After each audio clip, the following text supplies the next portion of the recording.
Here we go. Welcome into the Cris Collinsworth podcast featuring Richard Sherman, presented by DraftKings and the DraftKings Sportsbook app, where you can use promo code PFF to get $100 in free bets as long as a quarterback is taken first overall on draft night.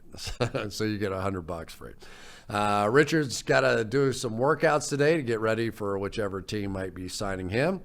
And first guest today is also one of my favorites. So Mike Renner has become the draft guru. This guy is absolutely amazing. Spends the entire year doing nothing but studying the draft. He put together this draft guide that you have to see to believe. 300 players fully developed. And it's right now at pff.com, and you can get 30% off of that right now with promo code DRAFT30. So Draft30 gets you this incredible document, 30% off. And it really has become like the Bible for the NFL draft. And I'm sure Mike's going to love picking apart my mock draft that I will introduce here today as well.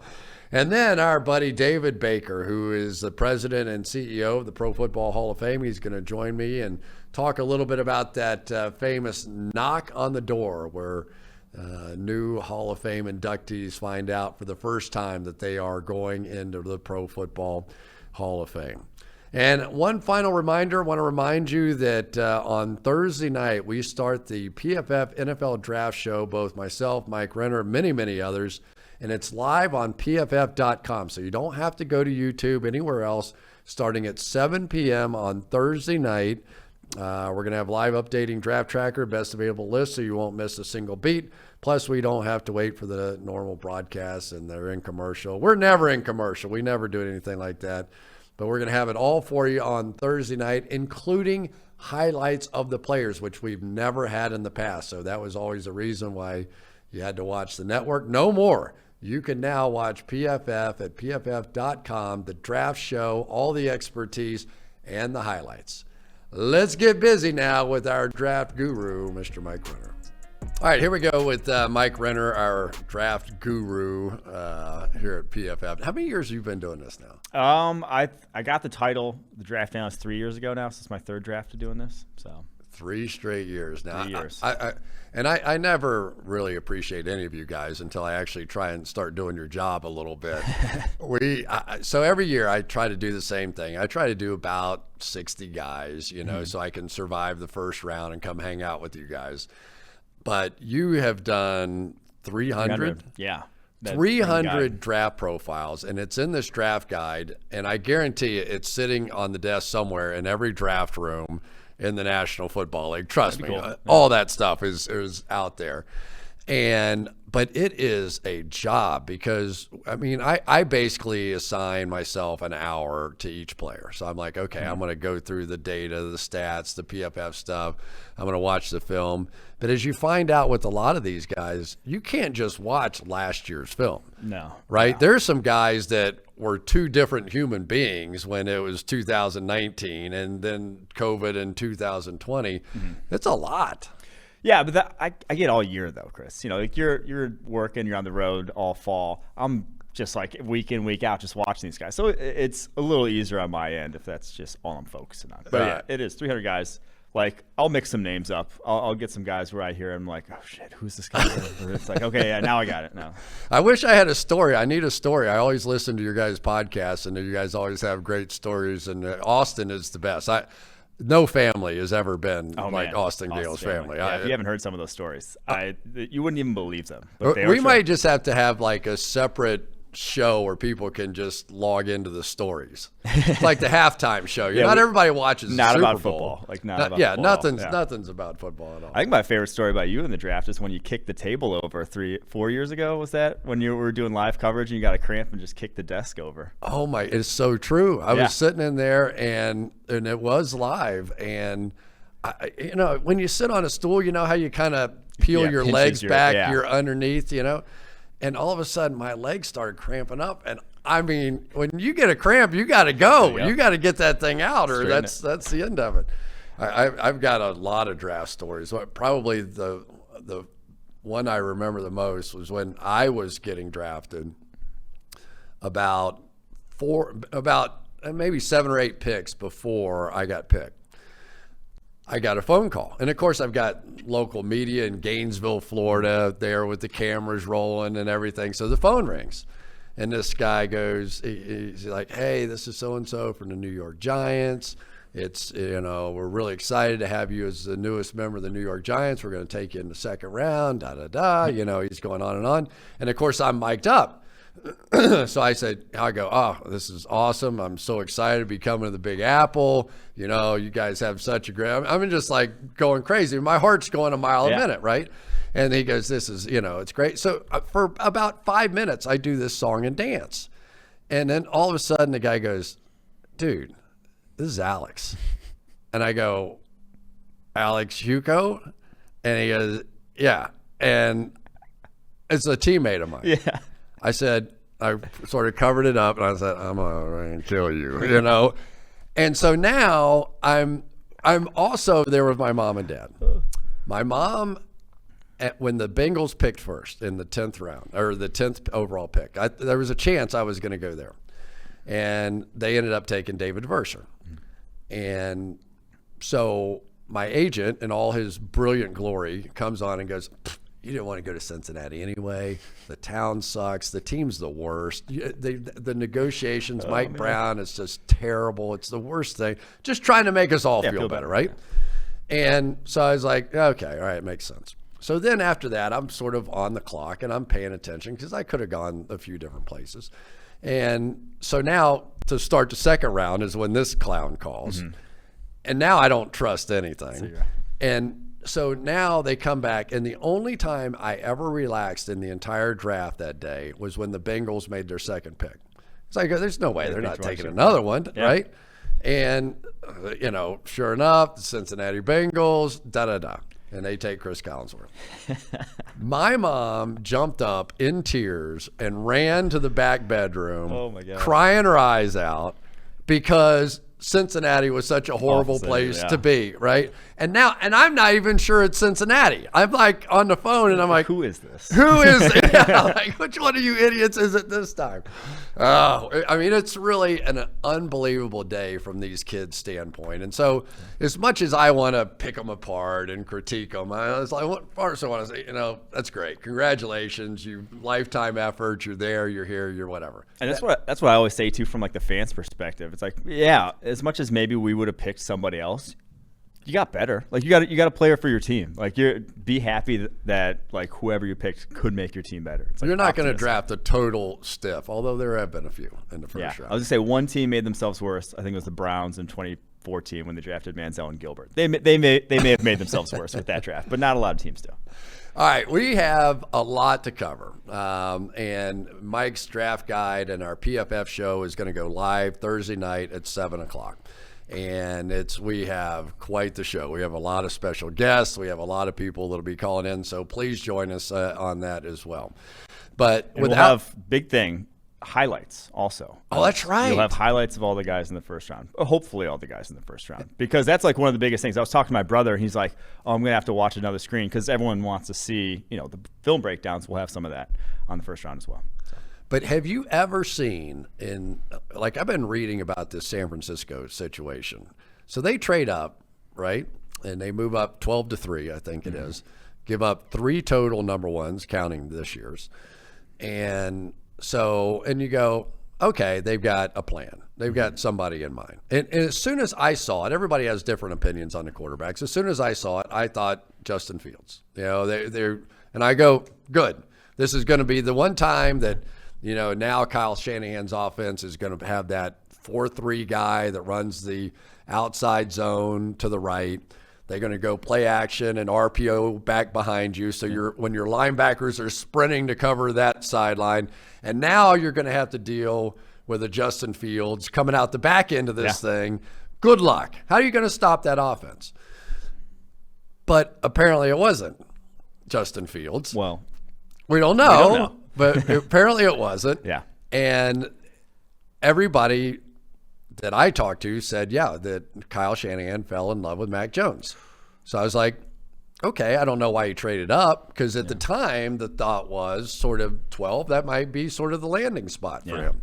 Maybe 15 to the Patriots, that was sort of the conversation. Mm-hmm.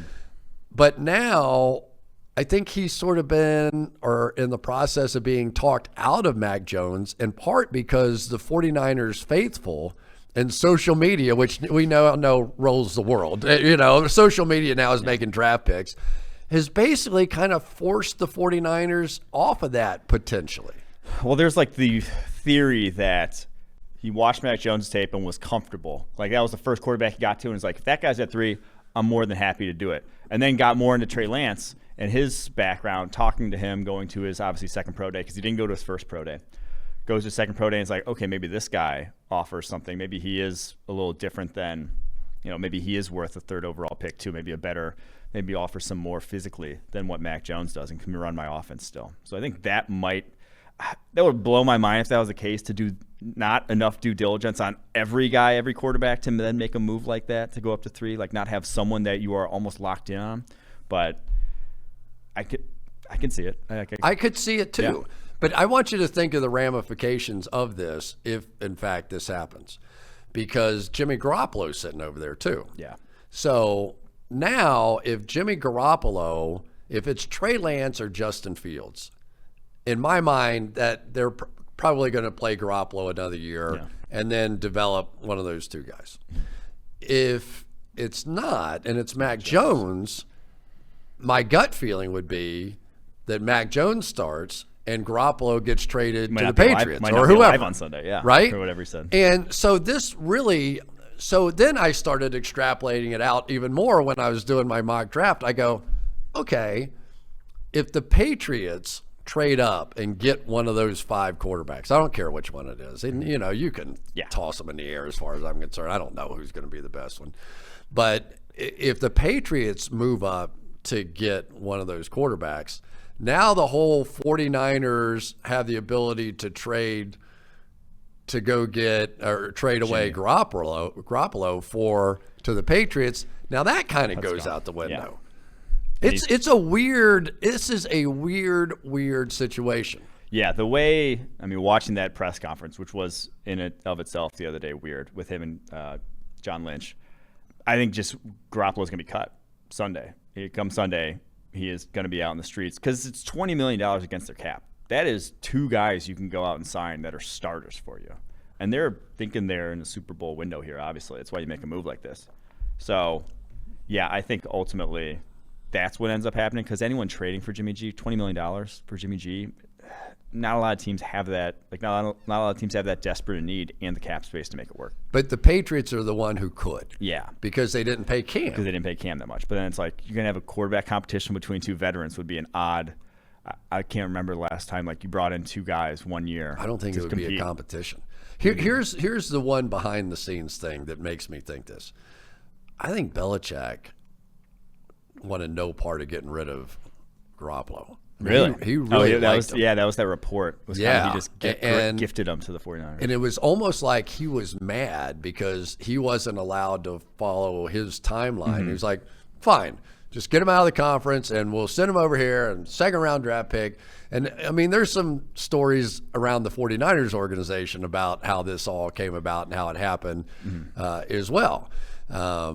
Because Kirk Cousins was thought to be the guy that was on his way there. And all of a sudden now they had to call Kirk Cousins and tell him, no, we're trading for Garoppolo. I mean, this has been an ongoing soap opera. Yeah. So it's almost like this soap opera almost has to end somehow with Garoppolo going back to New England and being the starting quarterback for Bill Belichick, which was his plan all along. But that's why it makes me think that it's not going to be Mac Jones, because Mac Jones is basically in the Cousins, Garoppolo. Like he's all those guys that quite frankly Shanahan's had and not necessarily had the most success with, not gotten to the pinnacle of success, aka Super Bowl. So that's why it makes me think he's going to get that guy. Like you gave up all this stuff, you're going to get a guy who can, if everything hits, Super Bowls follow.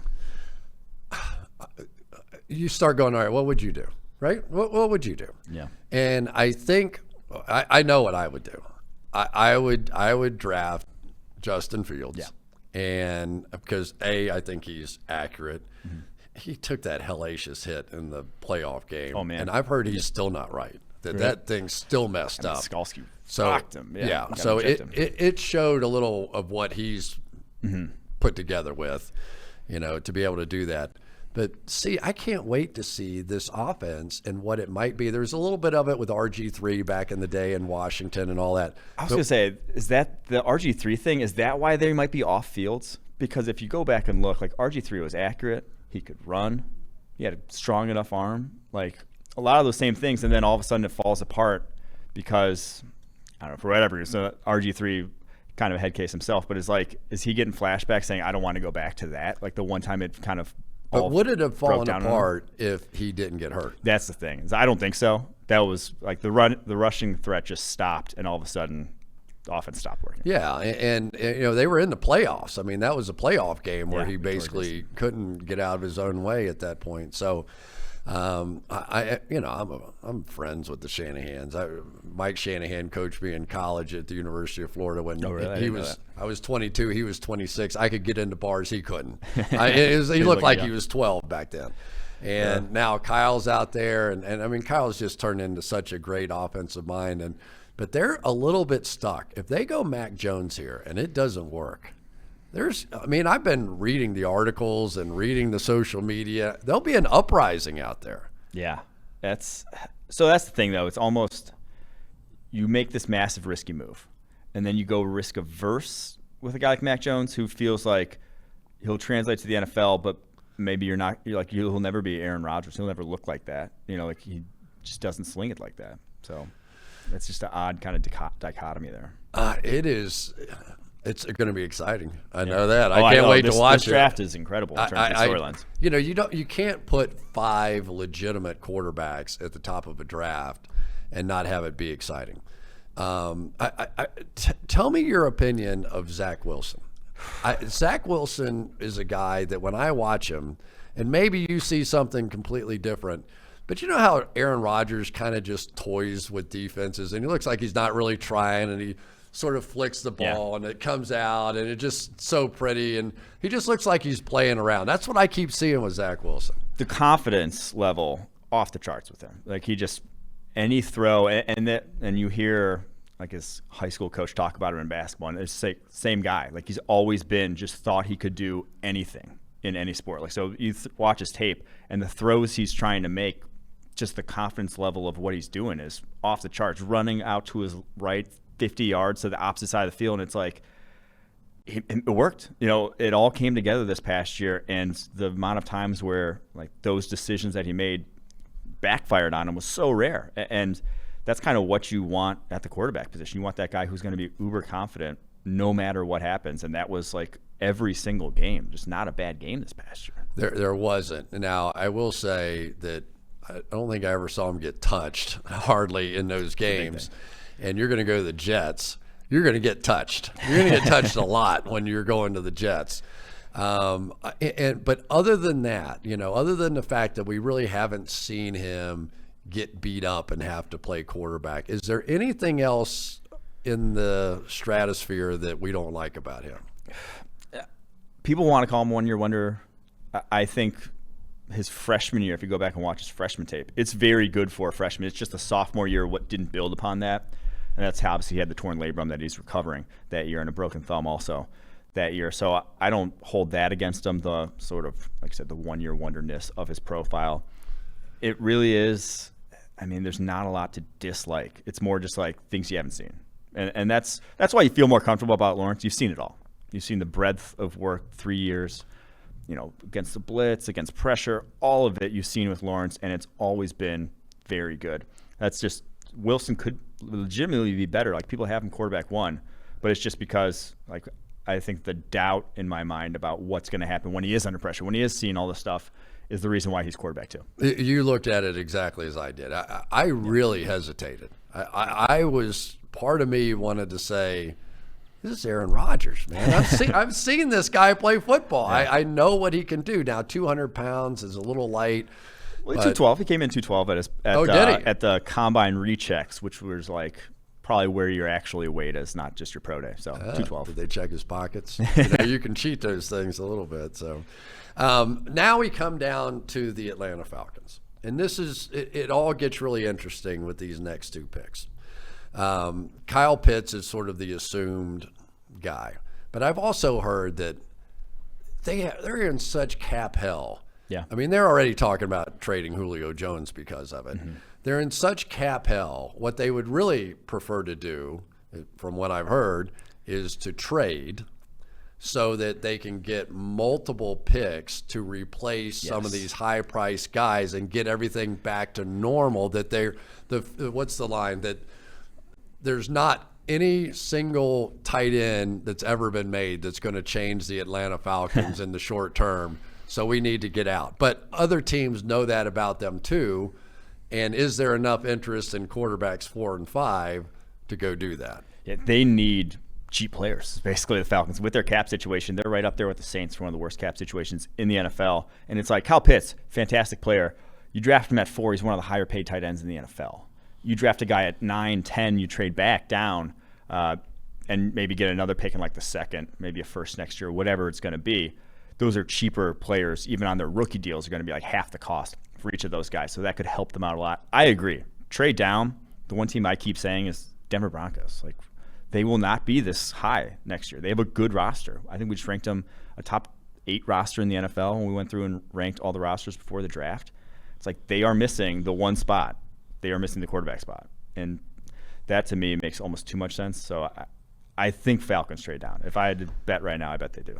Let me ask you this one, because I've thought about this too. So can you wait until the 4th one is off the board before you have to make your move? So it's possible Kyle Pitts goes, Penei Sewell goes, Jamar Chase goes. So now you don't have to go up until pick 7 with Detroit. And if you go all the way to 4, man, that gets really expensive when you consider what the 49ers paid to get to 3, because that's what they're going to be. That's what they're going to be gauging it on. It's going to be basically, are we bidding against someone else for the Broncos? Like, are the Patriots on the phone to go up to number 4? Now, I don't think the Washington football team or the Bears can get all the way up to number 4 feasibly with draft picks. Like, even if you give up 2 future first rounders, that's a haul to get up there. But again, from the Falcons' perspective, they got to be on the phones being like, hey, we want to move back, I think. So that is the interesting part is it going to take – are there going to be any takers at number 4? All right, my next $1 million question. Will my beloved Bengals ever trade back? Will they ever? I know Penei Sewell, and I love Penei Sewell, and I think he belongs to be that next player taken, da-da-da. But if you're going to take a tackle, is Penei Sewell so much better than Rashawn Slater or Christian Darrisaw? Is he so much better that it's not worth all the additional stuff that the Patriots or the Bears or the Carolina Panthers or the Denver Broncos might give up? That's tough. Now, I will never say no to a trade back, obviously. That's the PFF mantra. But I will say it's going to have to be a lot because those guys are blue chip dudes. Like Penei Sewell, Jamar Chase, Kyle Pitts are rare for their respective positions, in my estimation. Like, I don't want to – no one's can't miss, but if they stay healthy on the football field, those are going to be quality impact starters at their respective positions, if not Pro Bowl caliber. Like, they have all the tools you want. So sometimes you just be thankful that a prospect like that is sitting at 5 and not a guy like Ziggy Ansah who goes 5, Corey Davis who's gone 5 in years past, where it's like those are not high caliber players. Those are kind of fringe, maybe top 5 prospects. Penei Sewell, Kyle Pitts, Jamar Chase are slam dunk. Like, don't come around every year players at their positions. I agree. Yeah. And then so somewhere in there the 5 quarterbacks, and somewhere in there those 3. Yeah. So I agree with that. And I think that there's some nice players after that. All right, we're going to be right back. But first, a word about the DraftKings Sportsbook, which is bringing the excitement of the NFL draft. And I just don't want you to miss out on it. Listen to this. The DraftKings Sportsbook, America's top-rated sportsbook app, we all know that, is adding to the thrill of the draft with a chance to turn $1. You bet $1, and you win $100. And here's the only condition. If a quarterback is drafted first in the NFL draft. Well, we all know it's Trevor Lawrence, so what the heck? That's already. You got 100 free bucks. So go to DraftKings, the sportsbook, and make sure you get all their free money. And then bet it from what you learn during the course of the evening from the PFF draft show. It's going to be fantastic, and you're just going to watch the money roll in, right, George? That's all there is to it. It's that simple. I guarantee you Trevor Lawrence is going number one. I've never been more confident in anything in my life. And I've got one more special one for you, which is the PFF draft prop. Use promo code PFF, and you can bet over 1.5 running backs to be selected in round one at boosted odds, plus 225. You know that NFL teams are going to fall in love with the running backs. Najee Harris is going to go to the Steelers for some unknown reason. And then maybe Javonte Williams creeps up there. Maybe it's Travis Etienne. But go use promo code PFF and get the opportunity to do both of those. Bet $1 to get $100 in free bets, or use the over 1.5 running backs boosted odds to 225. Remember, you got to download the app. You got to use promo code PFF. Go sign up at the DraftKings Sportsbook. You must be 21 or older. This is New Jersey, Colorado, Indiana, West Virginia, Illinois, Tennessee, New Hampshire. Yeah, they've expanded. This is for new customers only. Winnings paid out in free bets. Restrictions apply. See DraftKings.com/sportsbook for details. The boosted odds, they're not paid out in free bets. Don't worry. And if you have a gambling problem, call 1-800-GAMBLER, or in Indiana, 1-800-9-WITH-IT.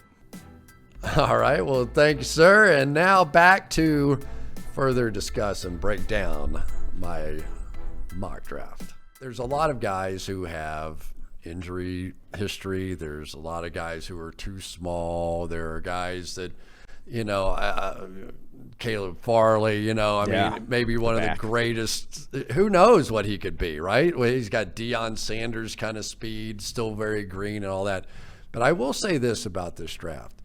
When I got to the end of it, and it's always a painful thing to go, okay, where's the last 7 or 8 guys going to go in here? Usually what happens to me is that I start going, I cannot believe if I do this, I'm going to leave these 10 guys out of the first round. And you almost feel sick about it. You go, like, this guy really is a first round guy, and I'm going to have him in the second round, and this is disgusting.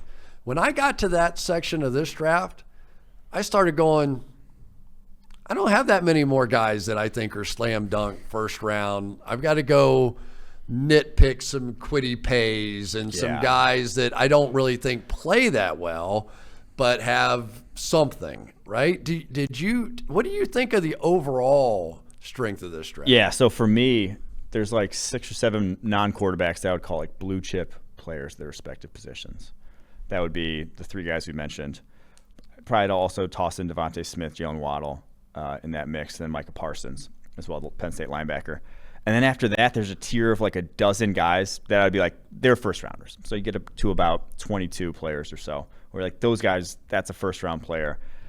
And then after that, it's like a bunch of really fringe guys of kind of from like 20, I'd say 24. That's about it. That's about like where I got 24 to 45, 50 on the PFF draft board. I'm like, if you were to put one of these guys over the other, like if you put the 50th player over the 24th player on our board, I'm not sure I can argue with you. Like they're kind of that close, and they're kind of that unknown in this draft class that it's like it's the class to like accumulate more picks and kind of take more shots. I'm just going to go down my draft and my mock draft at the end, and I'm going to exactly what you just described. So Azeez Ojulari, an edge from Georgia. I love him. I think as a football player, as a pass rusher, his balance, his turn, all that kind of stuff. He weighs 240 pounds. Yeah. So he weighs 240. Now, I will say when Alabama guards came and pulled and tried to kick him out, he stood his damn ground pretty good. But 240 pounds, that's usually not somebody you're going to, think about in the first round unless he's phenomenal. Yeah, and he's, like you say, he's not Yannick Ngakoue. Like Ngakoue takes run plays off. This guy he'll put his nose in it. But if he gets locked up one-on-one, you're not 240. You're not kicking him inside a tight end and subjecting him to double teams. Like he's going to get taken off the ball if that's the case. 240 is 240. So yeah, he's going to have to win. Like there's no power element to his game. So he's going to have to win with pure athleticism. And then when he tested, it's like he wasn't Brian Burns. He wasn't this elite athlete. He was just good. And so yeah, like the undersized guys you just always worry about because size matters in the league. And and the other part of it is, and so then I got down to some of the other guys. So my 2 favorite guys are the 2 weirdest of all time, but as far as the pass rushers, like Jalen Phillips to me was so much better than these other guys as far as playing, but he had the concussion and like a scooter accident or something, right? He actually retired from football. And he is with the University of Miami University. So anyway, he's my first. And then I put on the tape of this kid, Gregory Rousseau. And I just started laughing. I was like, who let a friggin' NBA power forward on the field? And he's like 6'6", and he's built like me. He looks like a receiver. He's Spider-Man. He's got arms and legs. And I flip on the tape, and they got him at nose tackle. I'm like, a nose tackle? I go, but you watch him, and a little bit like JPP was back in the early days. There's so many different arm angles and things that try to hit. You end up not getting anything. And a lot of his pressures ended up being secondary. He was blocked, and then he got off. But that's sort of who he was. He could get off and make sacks when the play was 3 seconds old. Yeah, so he's 6'7", almost 35-inch arms and 11-inch hands. And it's watching his tape is almost like a boxer, where he will swing at a guard and knows he has this massive length advantage and just knock him to the side, and then he goes to the quarterback. Like, the reason they're lining him up inside, though, is like because those moves didn't work on the edge as well. He's kind of stiff at that height. Like, it's just tough to turn when you're 6'7", and so he's kind of like, that's been Jadeveon Clowney's MO. He's going to have to be used in a role like that, in my opinion, in the NFL. And so I think he gained weight then to get to his pro day. So he played at 247. 6'7", 247 is like I said, that's almost a wide receiver build. Gained 20 pounds, though, over the course of the opt-out season. Came in at 266 at his pro day, and it was just like, didn't test great for that size. So that's kind of the worry with him. I mean, I could see him getting to 287, but yeah, 297. That might be his best role. It's just like inside, big dude, because he has the frame. It's bizarre, the whole thing. And then the two guys that you love on the pass rushers from, so on draft night, I guarantee you that Jason Away, am I saying that right? Yeah, Jason Away and Kwity Paye, everybody's going to be pounding the table because what everybody knows, not everybody watches the film, right? Not everybody sees that.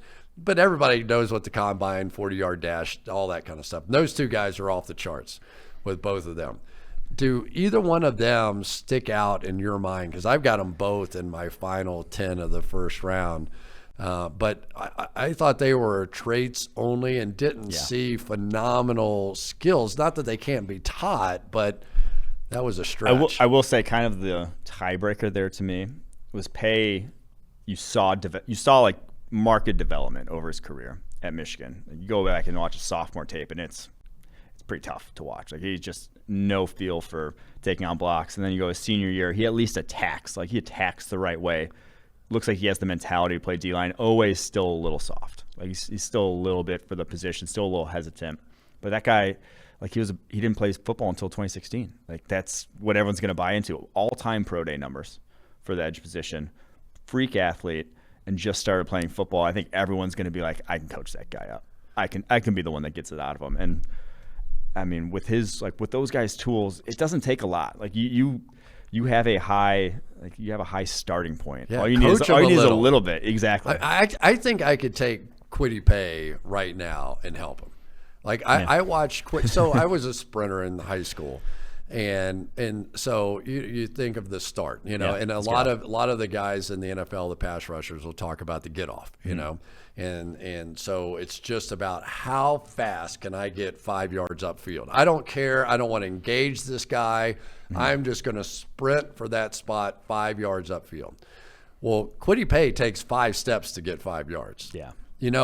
For as fast as that guy is, for him to run what he did in the 3-cone, for him to run what he did in the 40, in the 4.5 range, for him to take 5 steps, I'm like, how fast must this guy have been to run 4.5, taking 5 steps to get to 5 yards?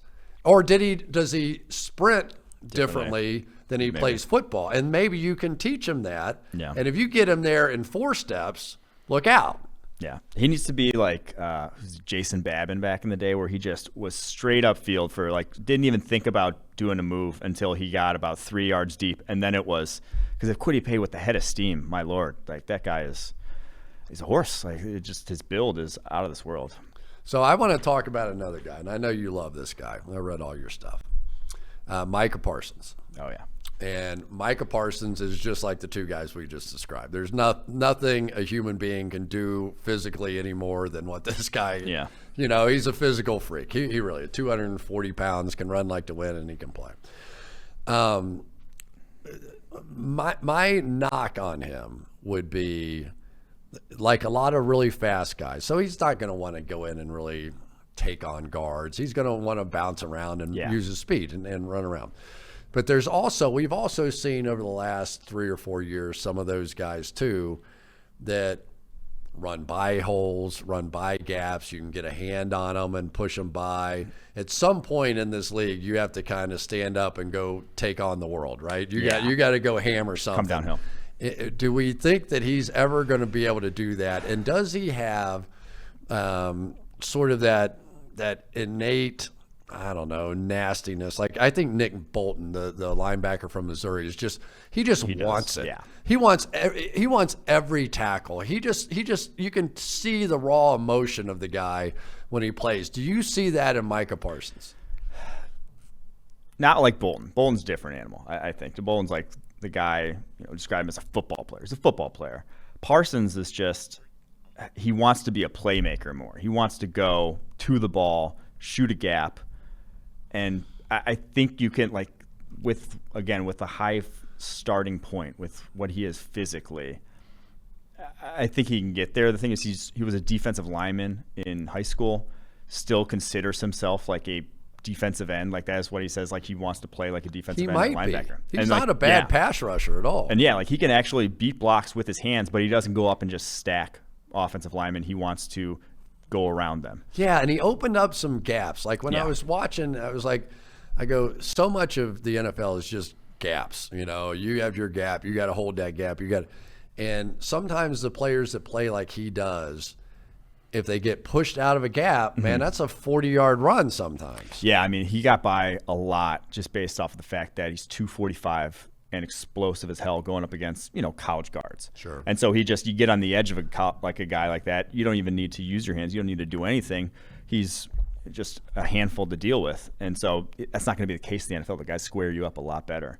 So, I think there will be some growing pains, but it's also, that was sophomore tape, he was 20 years old back then. That's not, like, that's what makes this class so odd, is that you compare that sophomore tape to what most guys look like as sophomores, and it is different. Yeah. You would think that I would have a great feel for the wide receiver class. No, I probably screw up receivers more than I screw up anything. I hate to admit that. It's like LA and QBs. I don't know what it is. But I sometimes I fall in love with a guy, and so Jamar Chase, you and I both agree. I mean, what he did, in 2019 with Joe Burrow at LSU is just phenomenal. I mean, he has such an easy way of putting his body in position to box out the other guy and go up and make plays. A phenomenal player. I totally agree. He's separate. Devontae Smith is a guy, when you look at him, you go, oh, man, they're going to kill him. But he is a tough son of a gun, man. I mean, that joker catches slants and digs and gets hit and bounces off of things. And he took over in the second, really the playoffs, but the last sort of month of the season, it was something to watch. Yeah, and he's like always been the weight's obviously the knock. 166. There's 166. It's just I kind of love insane. Gale's, How much did you weigh? How much did you weigh when you played? I think I played in college at 180 and got up to about 190 by the time I was finished. But that's still like fairly skinny for a wide receiver. Sure. Yeah, so like.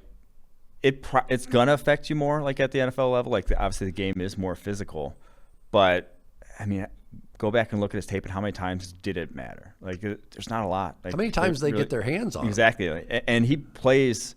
It would be an issue to me if he's just trying to make guys miss every time. Like if he's, and as soon as someone gets their hands on him, okay, he's toast. That's not the case though. He's pushing guys off of him.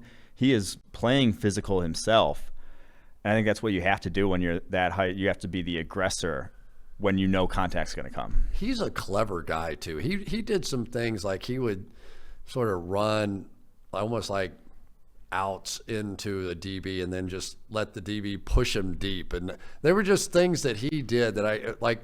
He would stop at the top of a route on a hook and just stop and wait for the ball to be in there. And the DB would stop with him, right? That's what he's doing. But then he would react quickly. I was like, why didn't I ever think of that? That's a really good idea. I should have tried that thing.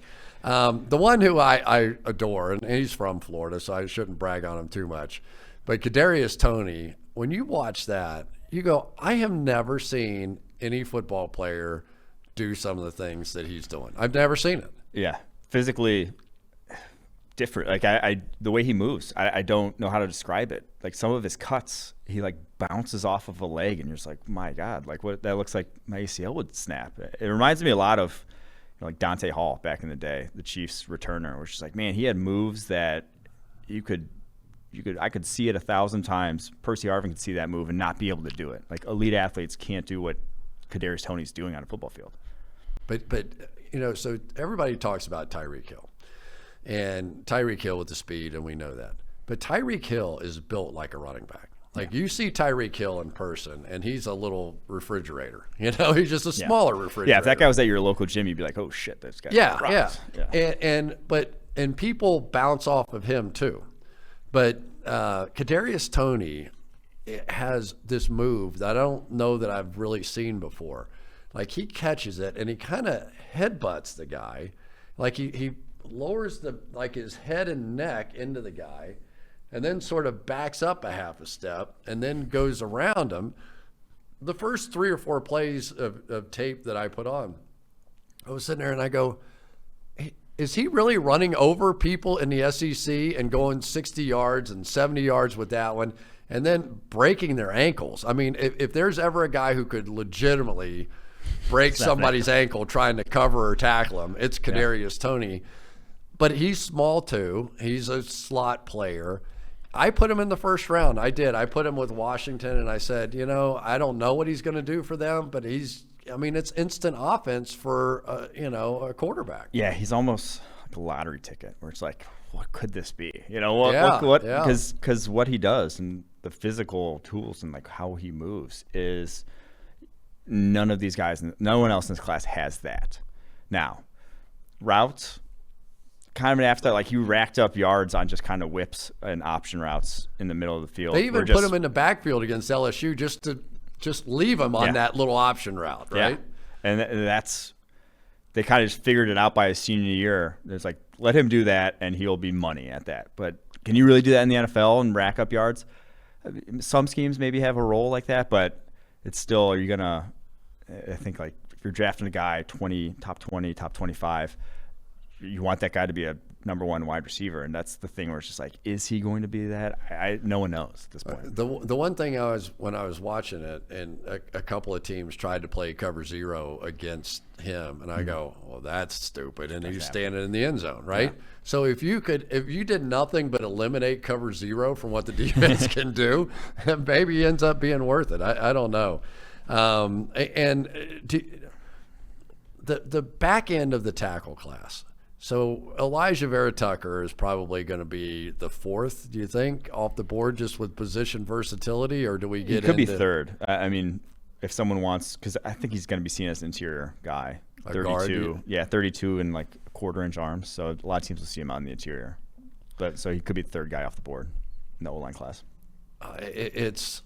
This Walker Little is also an intriguing guy, such a high prospect, top 10 prospect coming out of high school, a lot of injuries coming out. It didn't look great, but then sort of came back even I think he only came back for one game, right? Yeah, 2019. One game at Stanford.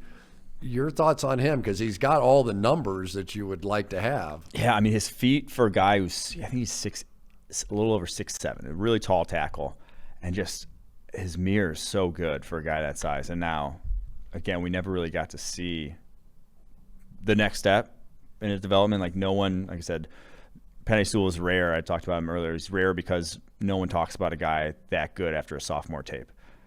Walker Little, obviously, like after your sophomore tape, it's not going to be great. You're not going to be a polished prospect because no one is.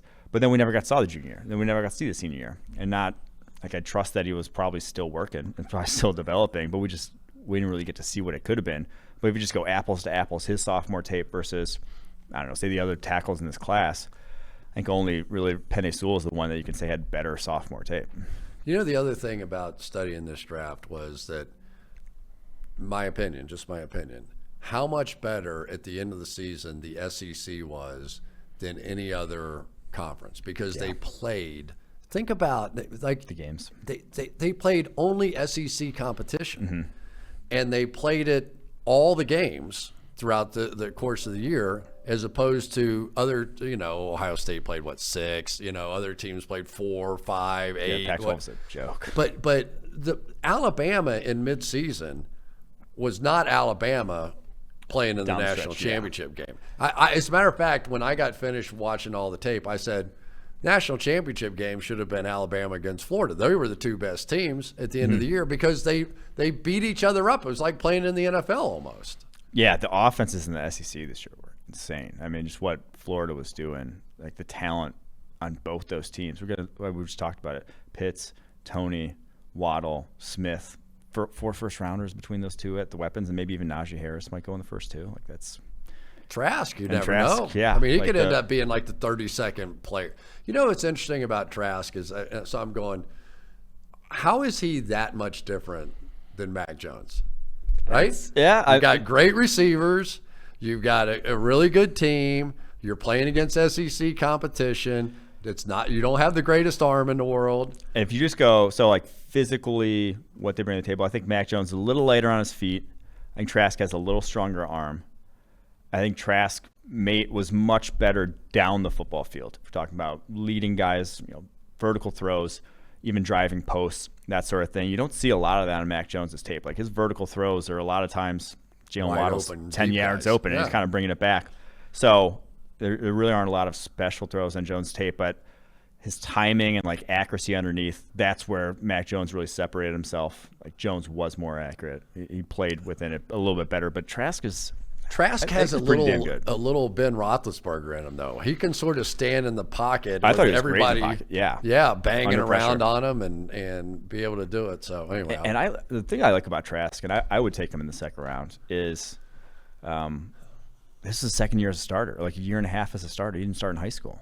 I don't even think he got recruited that much. And it was an afterthought, because like De'Aaron King, who's the Miami quarterback, started over him in high school. He got like spot duty, and so it's like this guy's barely played real football, and that's what he looked like in his second year of playing real football. It's just interesting where he could go.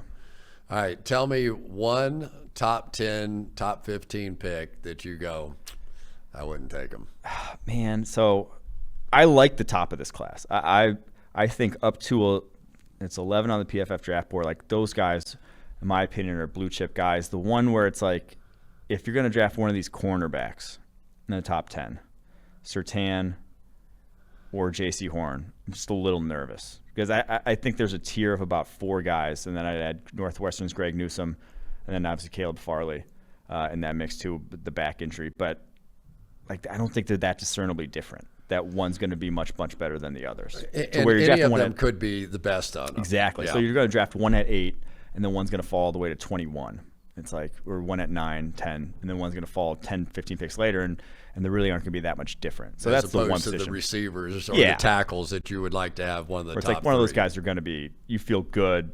Chase Smith, Waddle at wide receiver, you know what you're getting. You're getting a very good player. Slater, Sewell, same thing. So that's why I say one of the cornerbacks, if they sneak in high, I wouldn't do that. Nobody knows this stuff better than Mike Renner. Mike, thanks for your time. That was awesome. And it's Thursday night, man. We are going to war in here. We got more people on this show. Yeah, I know. I had to pull you off here and get a chance to talk to you one-on-one, because I know by the time we get to that show, it's going to be like a madhouse. But the good thing is, after day one, all the cowards like me, we leave. And then you got to go to the Derby. I mean, that's. Yeah, I got to do something important. So on Friday and Saturday, who's in with you for those 2 days of the draft? Oh, gosh, I don't even know. I mean, I'm not actually sure. Sam and Steve, I think, are going to be in there. Austin Gale is going to be hosting, I think, Saturday. So all the guys at PFF. It's going to be fantastic. Yeah. Don't forget, Thursday night, 7 o'clock. is when it all gets started. We're going to have Al Michaels is going to come on, Phil Simms is going to come on. We're going to have all kinds of knuckleheads come over there and be a part of it. Crazy how far 3 years ago we were all on a couch live streaming. Now we're in a studio. Yeah. It's unbelievable. It's the best. But great job as always. And when we come back, we will spend a little time with David Baker in the Pro Football Hall of Fame. And nobody's done better things for the Pro Football Hall of Fame than David Baker. So coming right back. Well, please welcome in a gentleman who has probably done more for the Pro Football Hall of Fame than any player who is represented in that Hall of Fame. Our buddy, Mr. David Baker, who is president, head guru, master of ceremonies, knocker of the door, all things that are good about the Hall of Fame. David, how are you? Doing good, Chris. Great to be with you. And again, appreciate all that you do for the game and all that you continue to do these days. Yeah, well, thank you. It's a fun time of year, right? I mean, we are now at the draft, and it's sort of the beginning of the season. And this summer we'll have the new inductees going into the Hall of Fame. But you've got a special ceremony coming up after the draft. Is that right? Yeah, we do. I think in August, when we have our enshrinement, it is likely going to be the greatest gathering in football ever. It is not only the centennial class, which was 20 Hall of Famers for 2020, which had to be postponed because of the pandemic, but it's also this new class of 2021 with Peyton Manning and Charles Woodson and John Lynch, a whole lot of other stellar guys. So it's going to be spectacular.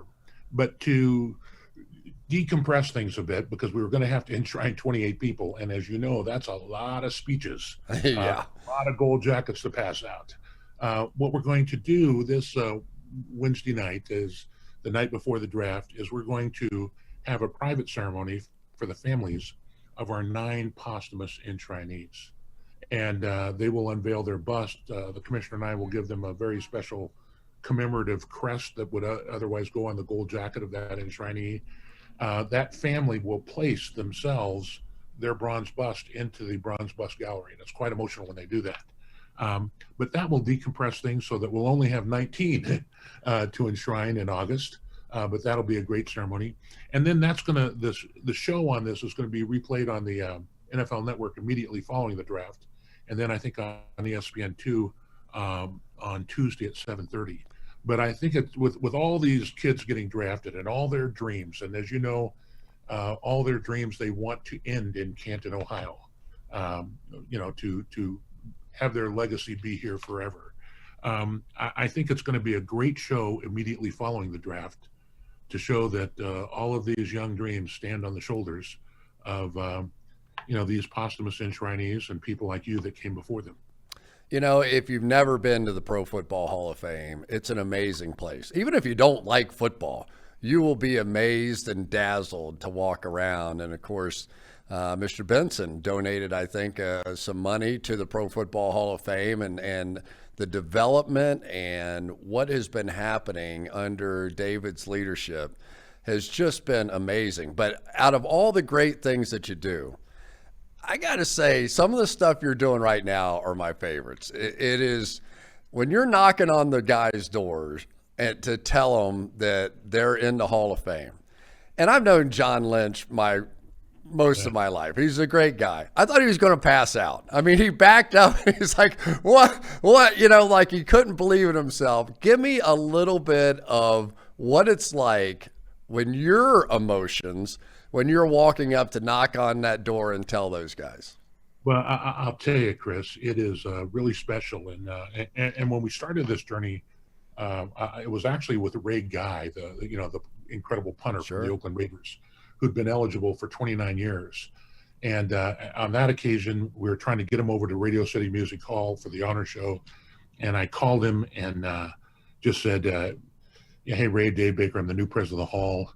And he said, yes, sir, in that slow Southern Mississippi drawl. And he said, I said, it's my great pleasure. And I got that far, and I could hear his phone drop to the ground, and I could hear him fall. And his wife was saying, honey, sweetheart, are you okay? And I thought I'd killed my first Hall of Famer. But then he got up, and he said, I'm sorry. And it was like 2 minutes, which 2 minutes is a long time when you're trying to get people to national television. And I said, he said, I'm sorry. I'm not sure I understood until now how much this meant to me. And from that moment on, we knew we had to find a way of sharing that with fans. So we had them knock on the door, come to the hotels and knock on their hotel door. This last year, because of the pandemic, we went, as you mentioned, to John Lynch's house and the stadium for Peyton Manning and with the other guys. Calvin Johnson, But what I will tell you is that everyone is special. We as fans think all of you guys fell out of bed great because we've seen your most spectacular, most athletic, most courageous moments. I think as I've come to know you, I understand that a lot of guys had skills, but it required courage and it required perseverance and it required believing in themselves and it required other people to believe in themselves. And when I knock on the door of a Jerry Kramer who waited 45 years, or Randy Moss who came to the door as a star, and I think by the time we were done, he was an incredible ambassador for the game. At that moment, I really tell them three things. I say, welcome to Canton. I say, thanks for all you've done for the game. And lastly, I promise that we'll keep their legacy forever here at the Pro Football Hall of Fame. But I'll tell you, at that moment, a guy is not thinking how much money he made or how many trophies he had or Pro Bowls. I can tell you that I've seen into their eyes, and it gives you a little glimpse into their soul, every single one of them.